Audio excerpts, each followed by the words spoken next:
Hoy, en el café, conversamos con Juan Manuel Fierro, profesor de Estado, poeta, actor y director de teatro. Escribió el himno de la UFRO, doctor en Ciencias Humanas de la Universidad Austral de Chile. Sus áreas de investigación son los estudios culturales, literatura, memoria, semiótica y teoría del discurso. Ha publicado en diferentes revistas de literatura, comunicación y cultura. Actualmente es docente del Departamento de Lenguas, Literatura y Comunicación y decano de la Facultad de Educación, Ciencias Sociales y Humanidades de la Universidad de la Frontera. Hoy conversamos sobre el desarrollo de las ciencias sociales. Sean bienvenidos al café.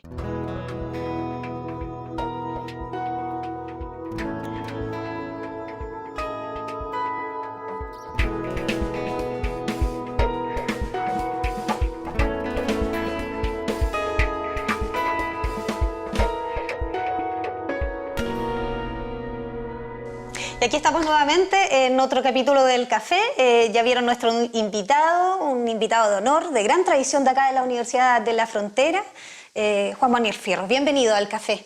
Muchas gracias por invitarme. Estoy dispuesto a conversar. Qué bueno, porque tenemos hartos temas. Como decano, Sí. Y por su formación también como Sí. doctor en Ciencias Humanas, y lo que conversábamos un poco anterior a esta entrevista, casi todos los temas confluyen en las ciencias sociales, en las humanidades. Por lo tanto, vamos a comenzar nuestra conversación con las universidades. Las universidades, en este caso la Universidad Regional, la Universidad de la Frontera, inserta dentro de un organismo, de una asociación que está vinculándose precisamente para definir una política de qué es lo que van a hacer las universidades públicas para nuestro país. Y ya que tenemos presidente nuevo, quiero saber qué es lo que se espera, para qué están trabajando las universidades públicas, cuál es el perfil que quieren llevar. Bueno, hace mucho tiempo que las universidades públicas, las universidades del Estado en realidad, estamos en una cruzada por establecer y lograr un nuevo trato, como decía hace un tiempo atrás el rector Pérez, el ex rector Pérez de la Universidad de Chile, con quien es el dueño de estas universidades, que es el Estado. En realidad, en un proceso de transformación que se produce en Chile en la década del 80, en donde surgen, ¿no es cierto?, las universidades derivadas, y se exacerba también en lo que algunos denominan el privatismo en la educación superior, o sea, es la exacerbación, digamos, de la creación de universidades privadas. Las universidades estatales, tanto las tradicionales como la Universidad de Chile, por ejemplo, la Universidad Técnica del Estado, que se va a transformar en USACH, y nosotros, que somos las universidades derivadas, que crecemos sobre la base de las sedes existentes en regiones, empezamos a ver cómo íbamos disminuyendo nuestra relevancia en el contexto de la formación universitaria y del quehacer universitario tradicional del país, donde durante mucho tiempo éramos las universidades preferentes y en algunos casos las únicas, digamos, que estaban liderando este proceso. Y se exacerba, ¿no es cierto?, la generación de universidades de orden privado, ¿no es cierto?, como apoyadoras, digamos, a la labor educacional del Estado en el ámbito de la educación superior, donde vamos paulatinamente nosotros como universidades estatales quedando reducidos a un 15 a 16% de lo que significa la formación general universitaria en Chile. Las universidades del Estado, las universidades estatales como la UFRO, como la Chile, como la USACH, etcétera, representamos no más allá de un 17% del proceso de formación universitaria y profesional que se otorga en Chile. ¿Y por qué esa disminución? Hay una disminución de acuerdo a los procesos sociopolíticos que hemos vivido a fines del siglo XX y principios del siglo XXI. O sea, cuando se interrumpe la vía democrática y se instala, digamos, un gobierno autoritario en el país, se remodela el Chile desde el punto de vista económico y cambia fundamentalmente el rol del Estado, ¿no es cierto?, de un Estado desarrollista, comprometido partícipe de los procesos sociales, digamos, del conglomerado humano, se pasa a un Estado subsidiario y a una economía, ¿no es cierto?, a una economía social cada vez más, más comprometida, especialmente con las grandes mayorías, a una economía de libre mercado, ¿no es cierto?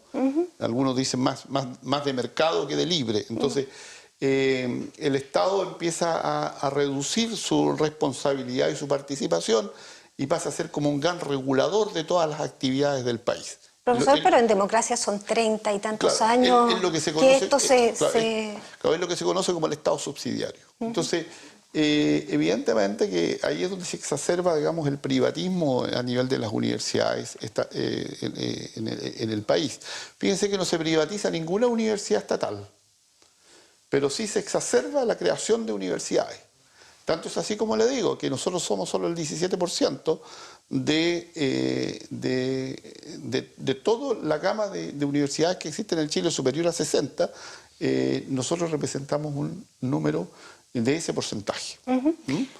Pero mi pregunta va a que son, claro, en dictadura se genera, digamos, se instala este modelo, pero son 30 y tantos años de democracia donde se profundiza el modelo. ¿Qué pasa con la voluntad política, digamos, en democracia? ¿Tampoco ha estado por darle mayor realce a las universidades estatales? Se produce, digamos, una verdadera revolución en el país, ¿no es cierto? Vale decir, se produce una revolución desde el punto de vista normativo, desde el punto de vista constitucional, desde el punto de vista económico, del punto de vista de los roles, desde el punto de vista de la concepción de lo que se entiende por democracia en Chile, ¿no es cierto? Especialmente durante el proceso del gobierno autoritario y la dictadura. Se remodela el país, ¿no es cierto? Se remodela el país. Se remodela desde el punto de vista de la previsión, se remodela desde el punto de vista de la salud. Y todo eso se pasa y se transfiere, digamos, al mundo privado, ¿no es cierto? Se transforman la gran línea del casco industrial, digamos, y de desarrollo de los estados, de las concepciones estatales anteriores, los ferrocarriles, la Endesa, Corfo, etcétera, etcétera. Todo se entrega, digamos, al mundo privado en ese orden, y existe toda una legislación, ¿no es cierto?, un pool de leyes y toda una constitución que va a proteger aquello. Y todavía nosotros estamos en Chile tratando de resolver esta situación. Nosotros, como por ejemplo, como Universidad de la Frontera, tenemos los mismos estatutos que fueron generados el año 81 en plena dictadura. ¿Y por qué no en una universidad? Y no lo hemos podido cambiar. ¿Y por qué? ¿Por qué no se puede cambiar? Es más o menos como pretender cambiar el sistema de AFP, ¿no es cierto? Pero los estatutos, ¿de qué depende que se puedan cambiar? Depende, digamos, de que se cree una ley de universidades, como la que estamos en este momento a puertas de conocer, que es probable que ahí se nos dé, ¿no es cierto?, la facultad a las comunidades universitarias para poder definir nuestros estatutos. Ahora, fíjense que se crearon 2 universidades en el gobierno de la presidenta Bachelet, se crearon 2 universidades estatales, en Aysén y la Universidad de O'Higgins. Entonces, esas universidades nacieron con sus propios estatutos, que son distintos a los nuestros, ¿no es cierto? Y solamente lograron, digamos, algunas universidades modificar sus estatutos en el transcurso de todo el periodo autoritario, e incluso en el periodo de lo que se denomina la transición hacia la democracia, que todavía, yo personalmente pienso que todavía estamos en pleno proceso de transición hacia una vida democrática con todas las de la ley. Sí, después vamos a profundizar en eso. Estamos, según lo que dice el sociólogo Uneus, con una democracia semisoberana, vale decir, creemos que estamos viviendo una vida democrática, pero tenemos tantas leyes de amarre desde el punto de vista normativo, legislativo, etcétera, y del punto de vista también de cómo se estructuró la economía en este país, en que nadie se atreve, digamos, a ir más allá en un proceso de transformación y de reformas que pueda romper ese esquema. Entonces, y fíjense que de todos los gobiernos de la concertación o de la nueva mayoría, como se llama hoy día también, del progresismo, el único gobierno que pretendió un poco profundizar un plan de reformas que pusiera un tanto en contradicción al sistema neoliberal y libre mercadista fue este. y le fue mal en el fondo, ¿no es cierto? ¿Por qué? Porque tuvo toda la prensa en contra, todo el sistema productivo en contra, etcétera, etcétera, etcétera. Entonces, es un fenómeno interesante para los cientistas sociales como nosotros, digamos, que observar qué es lo que está ocurriendo, ¿no es cierto? Pero ahora ya tenemos, ahora en este año 2018 ya tenemos vigente el gobierno de Sebastián Piñera, un presidente que ha señalado que la educación efectivamente se puede lucrar. Claro. ¿Qué es lo que esperan? Porque... Claro, bueno, es que hay distintas concepciones, pues. O sea, algunos conciben la educación, digamos, como un bien de consumo, y no como un principio de responsabilidad social. ¿Y usted cómo lo concibe, profesor? Como un principio de responsabilidad social, como un deber ser, como un deber moral del Estado, ¿no es cierto?, acerca de cuál es el tipo de ciudadano, hombre o mujer que quiere, digamos, construir, posibilitar, digamos, desarrollar en la concepción también de un modelo de desarrollo país que responda en ese orden también con justicia, con equidad, digamos, a los desafíos que el mundo contemporáneo está esperando y está reclamando, de acuerdo a los desafíos que van surgiendo diariamente en la sociedad contemporánea, ¿no es cierto? Hoy día necesitamos más individualismo, o necesitamos una percepción distinta, más solidaria, más colectiva. ¿Necesitamos un individualista indiferente o necesitamos una persona con conciencia, con responsabilidad, con principios sociales, que sea capaz, ¿no es cierto?, por una cuestión casi natural, de respetar los derechos humanos, de respetar las diferencias, de tener una buena relación con el medio ambiente, de preservar, digamos, las potencialidades naturales, etcétera, etcétera, de jugársela por una práctica de la vida pacífica. Bueno, entonces, yo pienso que eso es lo que debe propender, digamos, un modelo de educación a nivel de un proyecto de país en este sentido distinto, ¿no? No todo puede estar determinado por el mercado, no todo puede estar determinado por el consumo, no todo puede estar determinado, digamos, por la rentabilidad en ese orden.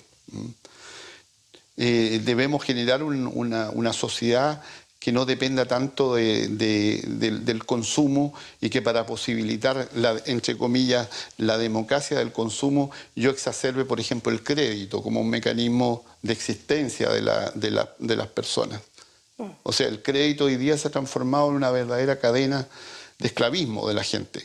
O sea, yo puedo participar, digamos, del consumo, pero para eso tengo que endeudarme. Y como no tengo la potencialidad, el sistema me provee del crédito. ¿Y el crédito qué significa? Que entro a una cadena sin fin de intereses, de compromisos, etcétera, etcétera, etcétera, etcétera. Lo que deben estar viviendo miles de jóvenes, sobre todo con el CAE. Lo que viven miles de jóvenes con el CAE y lo que viven miles de consumidores, digamos, que están encadenados al retail, ¿no es cierto? Bueno, y yo voy creando una fantasía de vida, voy creando una fantasía de lo que debe ser, ¿no es cierto?, la satisfacción de los apetitos.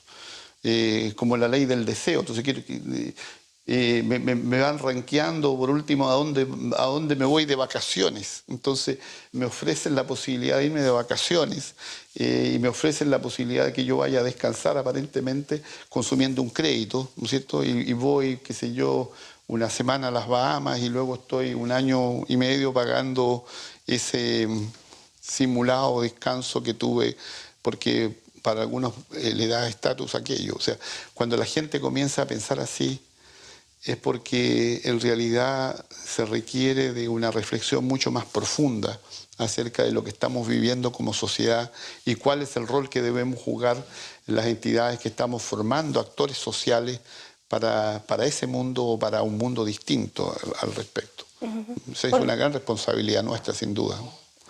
Nuestra, dice usted, como universidad. Como universidad, por supuesto. Y en ese mismo contexto, ¿cómo la universidad está precisamente llevando adelante esas banderas, digamos, de una persona más integral, en el fondo? Claro, es parte, no es una cuestión que una universidad se convierta como en Robin Hood aquí de este proceso. Este es un quehacer colectivo.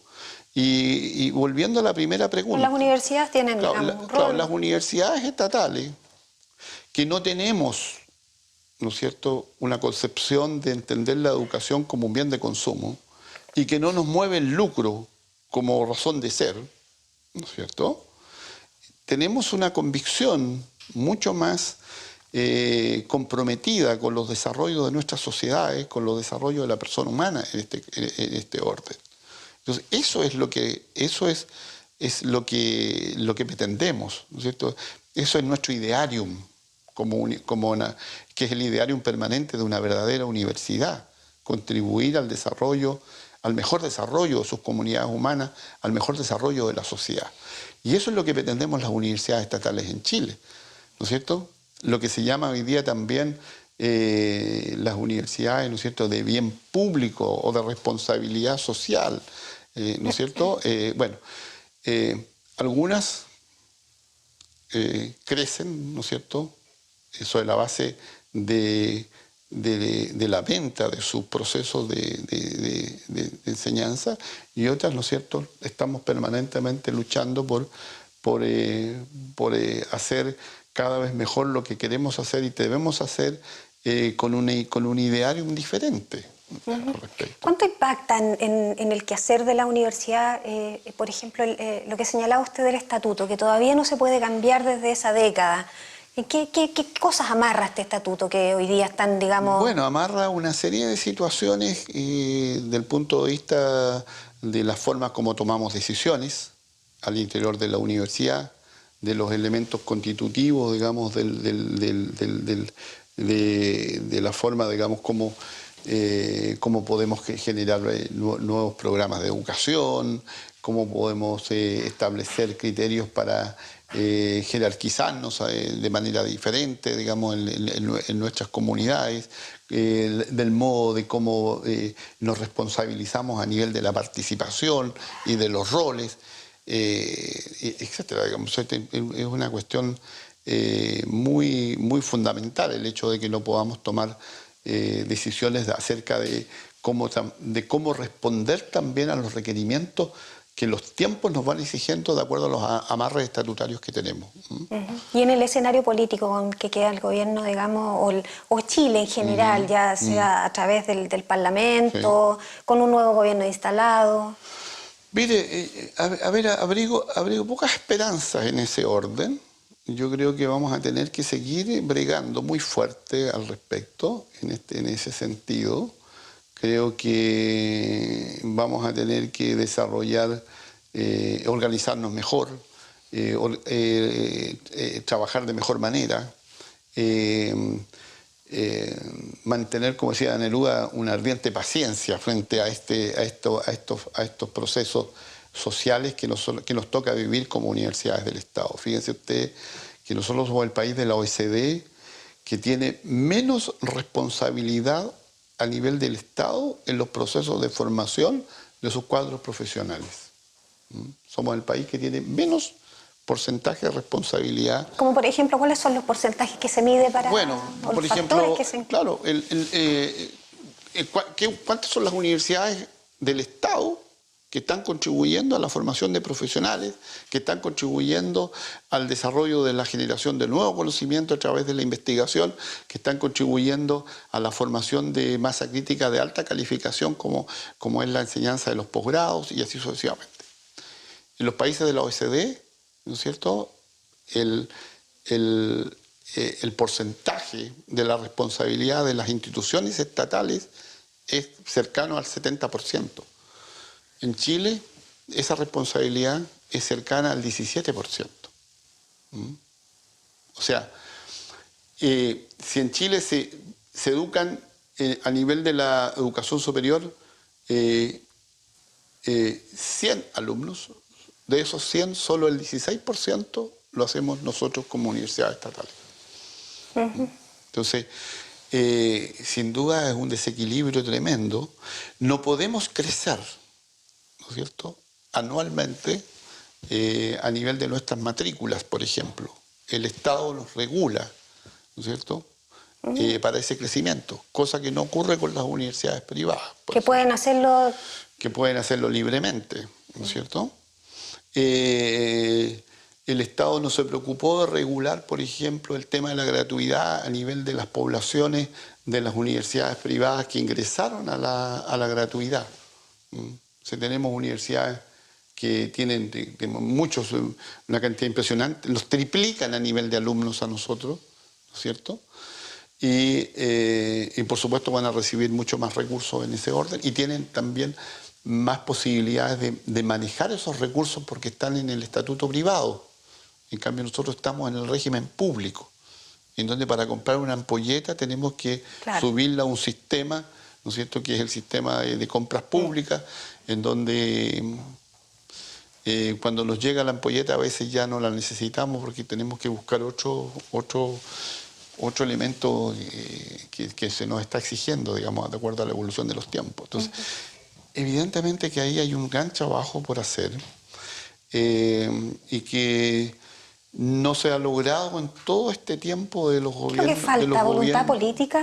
Claramente, falta mucha voluntad política. ¿Por qué cree usted que esta voluntad política no se ha dado con la educación que es, digamos, porque yo creo que estamos, como le dijera, en un sistema que se generó, ¿no es cierto?, violentamente en Chile cuando se interrumpe la vía democrática y que se impone por la fuerza, ¿no es cierto?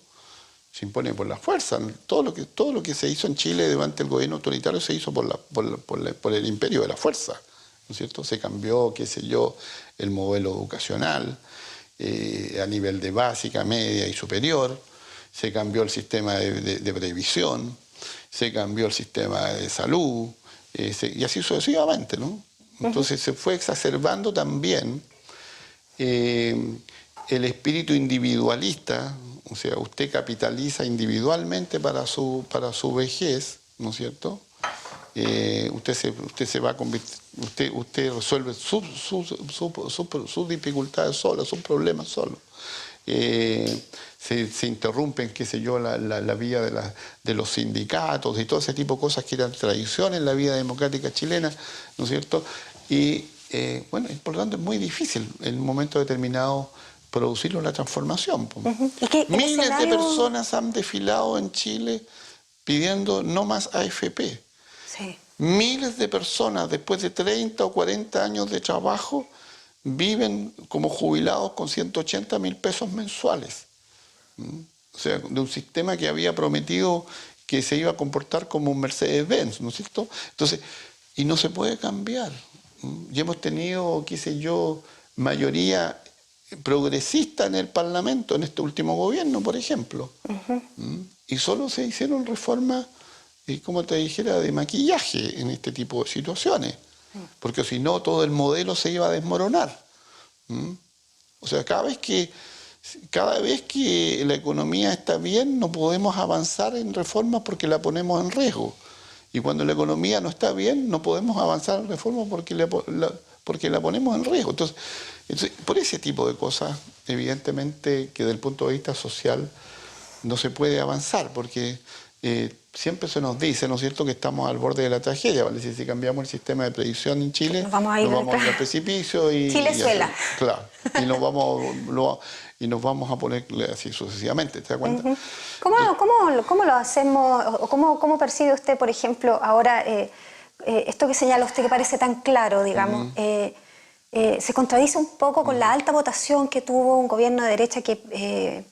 Por aspectos, digamos, fundamentales, y ellos están precisamente, son más proclives a lo contrario de lo que usted señala. Claro. Y es un voto popular, fue mayoritario, 10 puntos, digamos, de un gobierno más progresista que está, digamos, por maquillar a lo mejor un poco más, pero sí intensificar un poco las reformas. ¿Qué es lo que pasa en la ciudadanía que no quiere seguir el modelo? Yo creo que hay una gran mutación a nivel del concepto de lo que se entendía por la ciudadanía, ¿no es cierto? Hoy día la gente no vota tanto por ascripciones ideológicas. Yo no creo que sean todos, no creo que sean todos de derecha los que votaron por el presidente electo, digamos. Hubo gente que votó porque a lo mejor encontraba que probablemente se iba a producir más trabajo, otros porque aparentemente habría, qué sé yo, más acceso a bienes. Por temas materiales. Por cuestiones de orden material muchas veces, ¿no? Entonces, no es por convicciones como como era, por ejemplo, cuando nosotros éramos jóvenes, digamos, y votábamos por convicciones, votábamos por utopías sociales. ¿Mm? Hoy día las utopías sociales están totalmente desdibujadas, prácticamente no. Pero el Frente Amplio ha hecho un esfuerzo importante en ese sentido, y la DEA, de hecho, su representación política. El Frente Amplio capitaliza una enorme cobertura de descontento y de insatisfacción a nivel del no cumplimiento de las promesas. O sea, cuando a una comunidad mayoritaria se le hace una promesa, ¿no es cierto?, en el sentido de decir, mire, va a haber gratuidad en Chile, y eso al final no se logra a plenitud, ¿no es cierto?, y se establece todo un proceso, esa expectativa va a frustrar a un montón que no van a creer en el sistema. Pero ideológico tampoco es, digamos... Pero eso no significa que tomen una posición ideológica, en el sentido que digan, mira, este sistema hay que transformarlo de acuerdo a esta perspectiva ideológica, y para eso vamos a tener que hacer tal proceso, ¿no es cierto? Son muy pocos los que piensan así hoy día en Chile. O sea, ha habido también una transformación a nivel de nuestra concepción de persona y nuestro modo de comportarnos en sociedad en ese aspecto. ¿Qué tan importantes son las ideologías entonces para el mundo en general? Vemos que este comportamiento acá, digamos, más... Yo creo que las ideologías están en un proceso de crisis, o están en un proceso de rearmado, en ese orden, de rearmado. Vea ustedes cuáles son hoy día las grandes preocupaciones de los conglomerados sociales.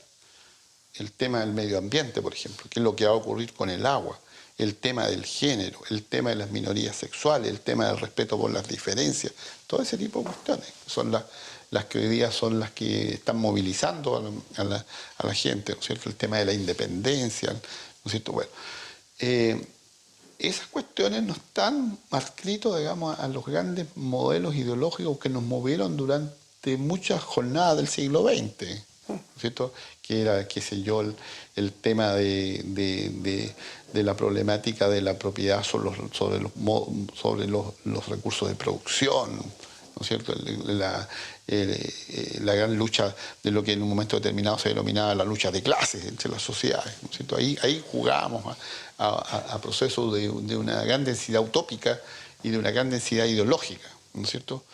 Bueno, hubo un momento también que todos esos modelos se derrumban, y nos empezamos a levantar de un poco de esas cenizas, ¿no es cierto?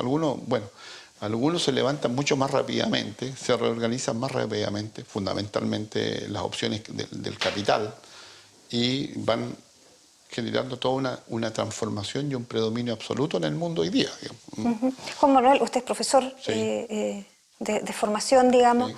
¿Cuánto impacta este contexto, digamos, en la calidad de la educación? Porque ya tenemos colegios bastante bonitos, pero lo que está dentro, digamos, todavía está siendo motivo de análisis, no ha tenido buenos resultados aún. Mucha gente confunde, ¿no es cierto?, el tema de la calidad acerca de una formación que te permita ser más rápidamente exitoso.